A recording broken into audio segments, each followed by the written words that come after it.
Hi అండి, welcome to డీజీఆర్స్ world. ఈరోజైతే నేను మీ అందరికీ మునక్కాయ మీల్ మేకర్ కర్రీని ఎలా తయారు చేయాలో చూపిస్తున్నానండి. దీనికోసం అయితే మనకు కావాల్సిన పదార్థాలు అయితే మునక్కాయలు, అలాగే 2 ఉల్లిపాయలు, అలాగే 4 టమాటాలు. మసాలా కోసం మనకు చిన్న సైజు అల్లం ముక్క, 10 నుంచి 15 వరకు వెల్లుల్లి రెబ్బలు, అలాగే చిన్న సైజు కొబ్బరి ముక్క, అలాగే 5 జీడిపప్పులండి మసాలా కోసం కావాల్సింది.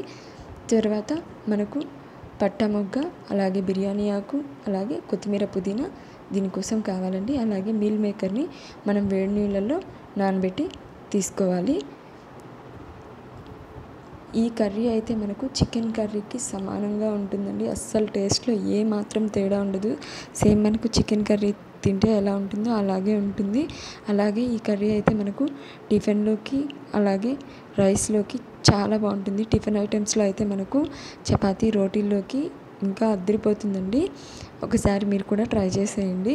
ఇక లేట్ లేకుండా ఈ వీడియోలోకి వెళ్ళిపోదాం. ముందుగా ఒక కడాయిని తీసుకొని దాంట్లోకి ఒక 5 టేబుల్ స్పూన్ల వరకు నూనెని వేసుకోవాలి. నూనె బాగా వేడెక్కిన తర్వాత మనం దీంట్లోకి పట్టా మొగ్గని, అలాగే యాలకల్ని, అలాగే బిర్యానీ ఆకుని వేసుకోవాలి. తర్వాత మనం ఉల్లిపాయని చిన్న చిన్న ముక్కలుగా కట్ చేసుకొని వాటిని కూడా దీంట్లో వేసుకొని దూరగా వేయించుకోవాలండి. తర్వాత కరివేపాకును కూడా మనం దీంట్లోకి యాడ్ చేసుకుని ఈ ఉల్లిపాయలు అనేటివి మనకు కొంచెం దూరగా వేగేంత వరకు ఉంచుకోవాలి. తర్వాత మనం టమాటాని చిన్న చిన్న ముక్కలుగా కట్ చేసుకొని వాటిని కూడా దీంట్లోకి యాడ్ చేసేసుకోవాలి. ఈ టమాటా ముక్కలు మనకు బాగా వేగిపోవాలండి. తర్వాత 1/2 టేబుల్ స్పూన్ వరకు పసుపు, రుచికి సరిపడా ఉప్పుని కూడా మనం దీంట్లోకి యాడ్ చేసేసుకొని టమాటాలను అయితే మనం బాగా మగ్గించుకోవాలి. ఈ కర్రీ అయితే టేస్ట్ చాలా బాగుంటుందండి. ఒక్కసారి మీరు కూడా ట్రై చేసేయండి. ఎలా వచ్చిందో నాకు కామెంట్ చేయండి.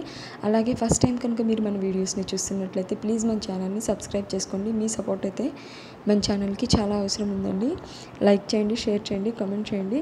తర్వాత ఈ టమాటాలు, ఉల్లిపాయలు బాగా వేగిపోయిన తర్వాత మనం దీంట్లోకి ముందుగా ప్రిపేర్ చేసుకున్న మసాలాని యాడ్ చేసేసుకోవాలి. యాడ్ చేసేసుకొని ఈ మసాలా అనేది మనకు పచ్చి వాసన పోయేంత వరకు వేయించుకోవాలండి. నేనైతే ఈ జీడిపప్పును కూడా ఈ మసాలాలోనే పేస్ట్ చేసేసుకున్నాను. మీరు అలా ఇష్టం లేదు అనుకుంటే కచ్చాపచ్చాగా దంచుకొని ఆ జీడిపప్పును కూడా దీంట్లోకి యాడ్ చేసేసుకోండి. నేనైతే ఒకేసారి మిక్సీ పట్టేశాను.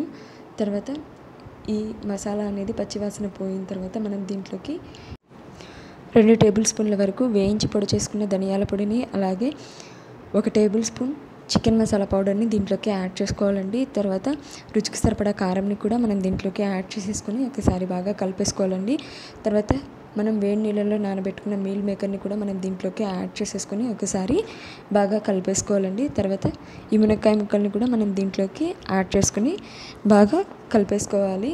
ఈ మునక్కాయలు అనేటివి కొంచెం నూనె పైకి తేలేంత వరకు ఉంచుకొని తర్వాత మనం దీంట్లోకి 1.5 గ్లాస్ వరకు వాటర్ని యాడ్ చేసుకోవాలండి. చూడండి, నేనైతే మునక్కాయకి కొంచెం నూనె పైకి తేలేంత వరకు ఉంచుకున్నాను. తర్వాత 1.5 గ్లాస్ వరకు వాటర్ని అయితే నేను దీంట్లోకి యాడ్ చేసేసానండి.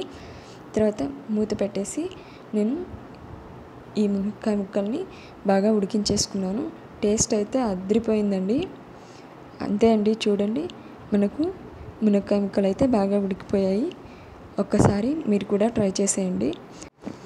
తర్వాత కొత్తిమీర, పుదీనాను అయితే నేను దీంట్లోకి యాడ్ చేసేసుకొని మళ్ళీ ఒకసారి బాగా కలిపేసుకున్నానండి కర్రీని. చూడండి, మనకు మునక్కాయలు అవంతా బాగా ఉడికిపోయాయి. అంతే అండి, ఎంతో రుచికరమైన, అలాగే చికెన్ కర్రీకి ఈక్వల్గా ఉండే మునక్కాయ మీల్ మేకర్ కర్రీ అయితే మనకు తయారైపోయింది.